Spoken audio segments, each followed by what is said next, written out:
Assalamualaikum warahmatullahi wabarakatuh. Video sesi ketiga membahas tentang wilayah peninggalan dan raja-raja penguasa kerajaan Sunda. 1. Wilayah kekuasaan dan historiografi.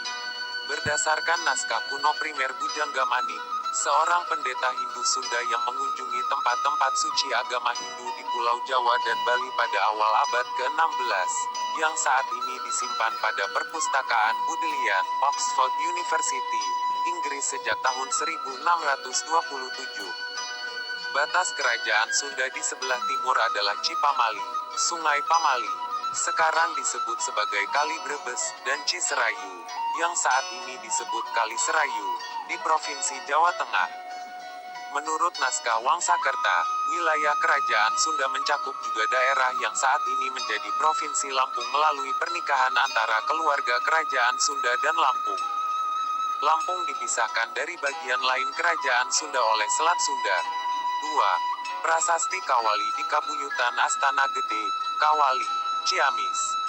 Sapeninggal Prabu Bunisora, kekuasaan kembali lagi ke putra Linggabuana, Niskalawastu Kancana, yang kemudian memimpin selama 104 tahun, tahun 1371 sampai tahun 1475. Dari istri pertama, Nyai Ratna Sarkati, ia mempunyai putra Sang Haliwungan, Prabu Susuk Tunggal, yang diberi kekuasaan bawahan di daerah sebelah barat Citarum, daerah asal Sunda.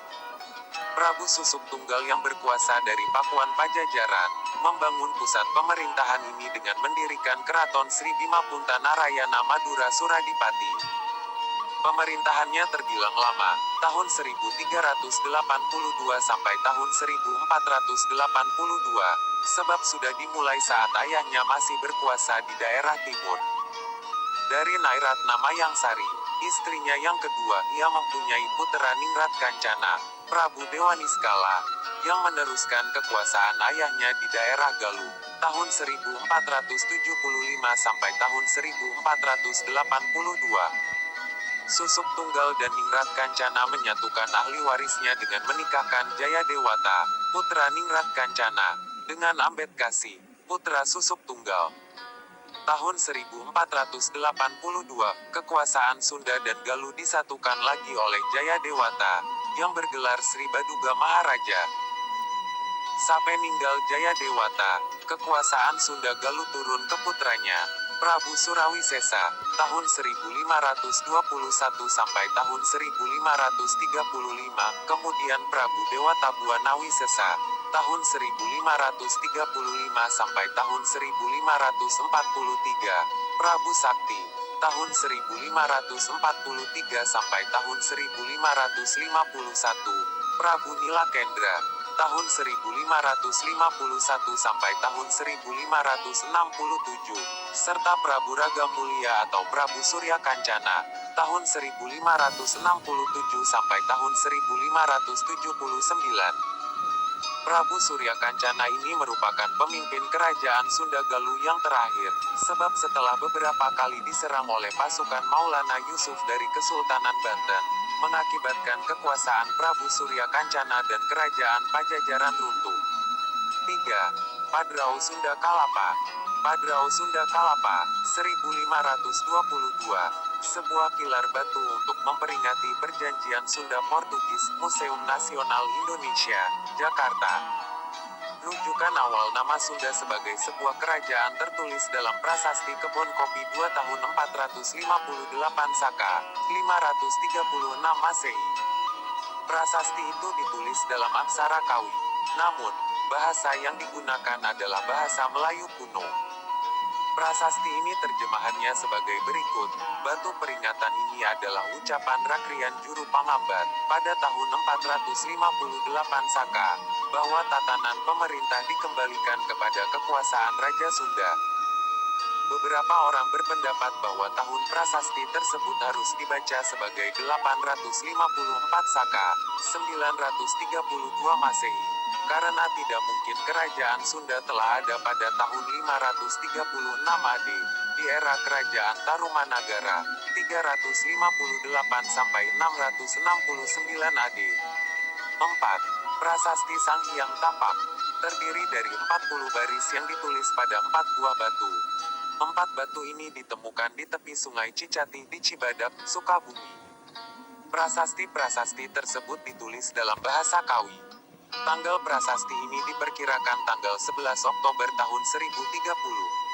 Menurut Pustaka Nusantara, Parwa 3 Sarga 1, Srijaya Bupati memerintah selama 12 tahun, 952 sampai 964, Saka, tahun 1030 sampai tahun 1042 Masehi.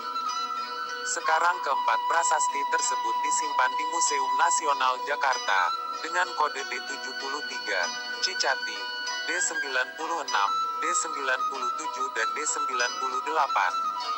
Isi prasasti, menurut Kleid, perdamaian dan kesejahteraan. Pada tahun Saka 952, 1030 M, bulan Kartika pada hari 12 pada bagian terang, hari-hari yang, Kaliwon, hari pertama, Wuku Tambir. Hari ini adalah hari ketika Raja Sunda Maharaja Srijaya Bupati Jayamanahen Wisnumurti Samarawijaya Sakala Buwana Mandaleswara Nindita Harogo Wardana Wikramatungga Dewa, membuat tanda pada bagian timur Sang Hyang Tapak ini. Dibuat oleh Srijaya Bupati Raja Sunda. Dan tidak ada seorang pun yang diperbolehkan untuk melanggar aturan ini. Dalam bagian sungai dilarang menangkap ikan, di daerah suci Sang Hyang Tapak dekat sumber sungai. Sampai perbatasan Sang Hyang Tapak ditandai oleh 2 pohon besar. Jadi tulisan ini dibuat ditegakkan dengan sumpah. Siapapun yang melanggar aturan ini akan dihukum oleh makhluk halus mati dengan cara mengerikan seperti otaknya disedot, darahnya diminum, usus dihancurkan, dan dada dibelah 2. 5. Prasasti Batu Tulis. Keterangan tentang Raja Sri Baduga dapat kita jumpai dalam prasasti batu tulis yang ditemukan di Bogor. Ia adalah putra dari Ningrat Kancana. Sri Baduga merupakan raja yang besar. Ia membuat sebuah telaga yang diberi nama Telaga Rena Mahawijaya. Ia memerintahkan membangun parit di sekeliling ibu kota kerajaannya yang bernama Pakuan Pajajaran. Raja Sri Baduga memerintah berdasarkan kitab hukum yang berlaku saat itu sehingga kerajaan menjadi aman dan tenteram. 6. Raja-raja Kerajaan Sunda. Di bawah ini deretan raja-raja yang pernah memimpin kerajaan Sunda menurut naskah Pangeran Wangsakerta, waktu berkuasa dalam tahun Masehi. 1. Tarusbawa, menantu Linggawarman, 669 sampai 723. 2. Haris Dharma atau Sanjaya, menantu Tarusbawa, 723 sampai 732. 3. Tamperan Barmawijaya, 732 sampai 739. 4. Rakeian Banga, 739 sampai 766. 5.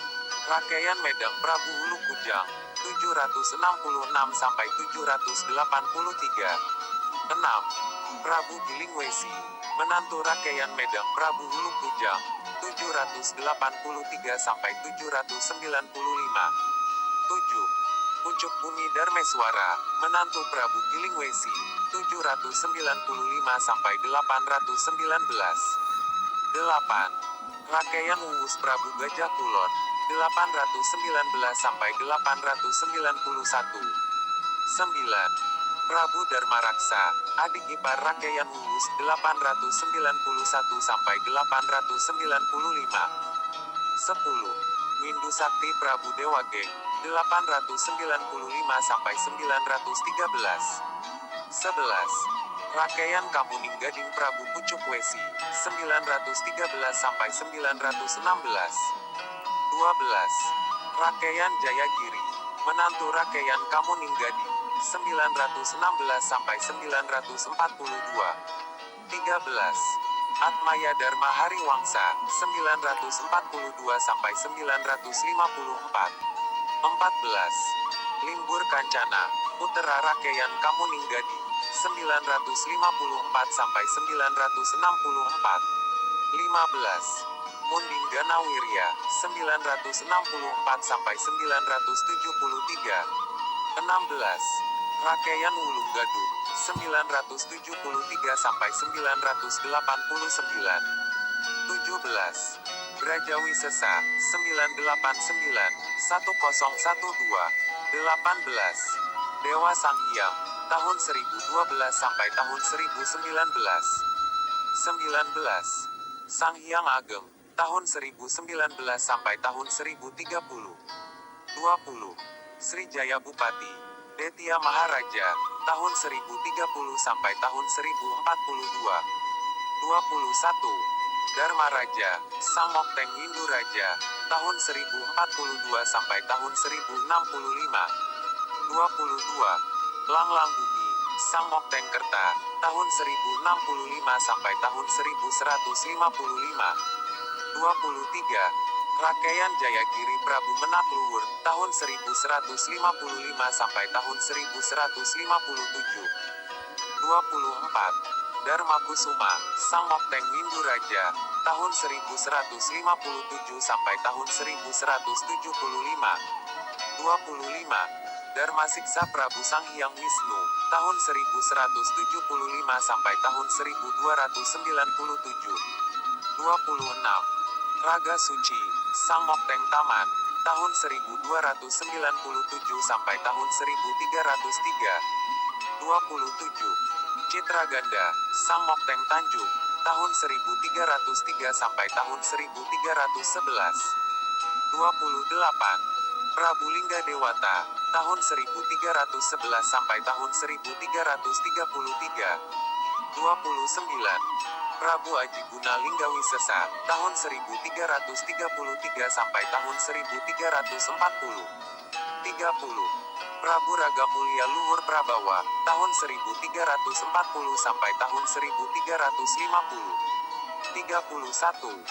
Prabu Maharaja Lingga Buana Wisesa, yang gugur dalam Perang Bubar, tahun 1350 sampai tahun 1357. 32. Prabu Bunisora, tahun 1357 sampai tahun 1371. 33. Prabu Niskalawastu Kancana, tahun 1371 sampai tahun 1475. 34. Prabu Susuk Tunggal, tahun 1475 sampai tahun 1482. 35. Jaya Dewata, Sri Baduga Maharaja, tahun 1482 sampai tahun 1521. 36. Prabu Surawisesa, tahun 1521 sampai tahun 1535. 37. Prabu Dewata Buana Wisesa, tahun 1535 sampai tahun 1543. 38. Prabu Sakti, tahun 1543 sampai tahun 1551. 39. Prabu Nilakendra, tahun 1551 sampai tahun 1567. 40. Prabu Raga Mulia atau Prabu Surya Kancana, tahun 1567 sampai tahun 1579. 7. Peninggalan Kerajaan Sunda. 1. Prasasti Cikapundung. Prasasti ini ditemukan warga di sekitar Sungai Cikapundung, Bandung pada tanggal 8 Oktober tahun 2010. Batu prasasti bertuliskan huruf Sunda kuno tersebut diperkirakan berasal dari abad ke-14. Selain huruf Sunda kuno, pada prasasti itu juga terdapat gambar telapak tangan, telapak kaki, dan wajah.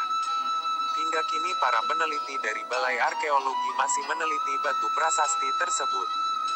Batu prasasti yang ditemukan tersebut berukuran panjang 178 cm, lebar 80 cm, dan tinggi 55 cm. Pada prasasti itu terdapat gambar telapak tangan, telapak kaki, wajah, dan dua baris huruf Sunda kuno bertuliskan, Unggal Jagat Jalma Hendap, yang artinya semua manusia di dunia akan mengalami sesuatu. Peneliti utama Balai Arkeologi Bandung, Lutfi Yondri mengungkapkan, prasasti yang ditemukan tersebut dinamakan Prasasti Cikapundung. 2. Prasasti Pasir Datar. Prasasti pasir datar ditemukan di perkebunan kopi di Pasir Datar, Cisande, Sukabumi pada tahun 1872. Prasasti ini sekarang disimpan di Museum Nasional Jakarta. Prasasti yang terbuat dari batu alah ini hingga kini belum ditranskripsi sehingga belum diketahui isinya. 3. Prasasti Hulu Daye. Prasasti Hulu Daye berada di tengah persawahan di Kampung Hulu Daye, Desa Cikalahang, Kecamatan Sumber dan setelah pemekaran wilayah menjadi Kecamatan Duku Puntang, Cirebon. A. Penemuan. Prasasti Hulu Daye telah lama diketahui oleh penduduk setempat namun di kalangan para ahli sejarah dan arkeologi baru diketahui pada bulan September tahun 1991. Prasasti ini diumumkan dalam media cetak harian Pikiran Rakyat pada tanggal 11 September tahun 1991 dan harian Kompas pada tanggal 12 September tahun 1991. B. Isi. Prasasti Hulu Daye berisi 11 baris tulisan beraksa dan berbahasa Sunda kuno, tetapi sayang batu prasasti ketika ditemukan sudah tidak utuh lagi karena beberapa batunya pecah sehingga aksaranya turut hilang. Begitupun permukaan batu juga telah sangat rusak dan tulisannya banyak yang turut aus sehingga sebagian besar isinya tidak dapat diketahui. Fragmen prasasti tersebut secara garis besar mengemukakan tentang Sri Maharaja Ratu Haji di Pakuan Syah Sang Ratu Dewata yang bertalian dengan usaha-usaha memakmurkan negerinya. 4. Prasasti Perjanjian Sunda Portugis. Prasasti Perjanjian Sunda Portugis adalah sebuah prasasti berbentuk tugu batu yang ditemukan pada tahun 1918 di Jakarta. Prasasti ini menandai perjanjian Kerajaan Sunda Kerajaan Portugal yang dibuat oleh utusan dagang Portugis dari Malaka yang dipimpin Enrique Lema dan membawa barang-barang untuk Raja Samian, maksudnya Sang Hyang, yaitu Sang Hyang Surawisesa, pangeran yang menjadi pemimpin utusan Raja Sunda. Prasasti ini didirikan di atas tanah yang ditunjuk sebagai tempat untuk membangun benteng dan gudang bagi orang Portugis. Prasasti ini ditemukan kembali ketika dilakukan penggalian untuk membangun fondasi gudang di sudut Prinsenstraat, sekarang Jalan Cengkeh, dan Groenestraat, Jalan Kali Besar Timur ini, sekarang termasuk wilayah Jakarta Barat. Prasasti tersebut sekarang disimpan di Museum Nasional Republik Indonesia, sementara sebuah replikanya dipamerkan di Museum Sejarah Jakarta. 5. Prasasti Hulu Belu. Prasasti Hulu Belu adalah salah satu dari prasasti yang diperkirakan merupakan peninggalan kerajaan Sunda dari abad ke-15 M, yang ditemukan di Hulu Belu, Desa Rebang Punggung, Kota Agung, Lampung pada tahun 1936. Meskipun ditemukan di daerah Lampung, Sumatera bagian selatan, ada sejarawan yang menganggap aksara yang digunakan dalam prasasti ini adalah aksara Sunda kuno, sehingga prasasti ini sering dianggap sebagai peninggalan kerajaan Sunda. Anggapan sejarawan tersebut didukung oleh kenyataan bahwa wilayah kerajaan Sunda mencakup juga wilayah Lampung. Setelah kerajaan Sunda diruntuhkan oleh Kesultanan Banten maka kekuasaan atas wilayah selatan Sumatera dilanjutkan oleh Kesultanan Banten.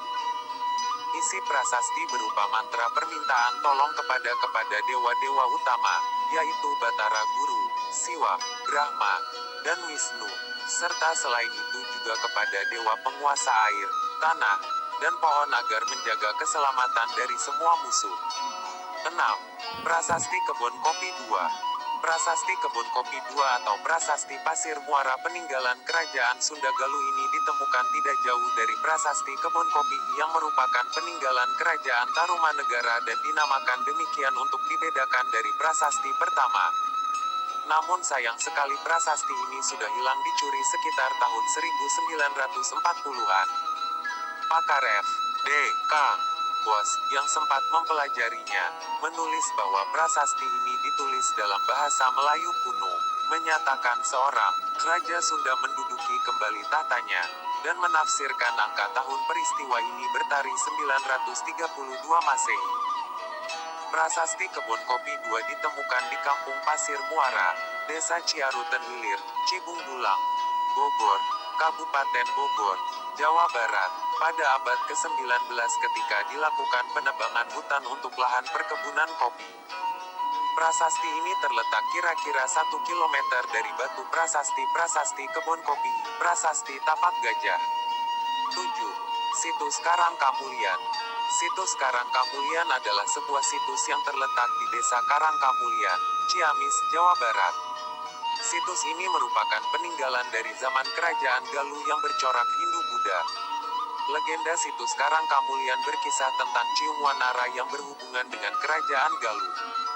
Cerita ini banyak dibumbui dengan kisah kepahlawanan yang luar biasa seperti kesaktian dan keperkasaan yang tidak dimiliki oleh orang biasa namun dimiliki oleh Ciungwanara.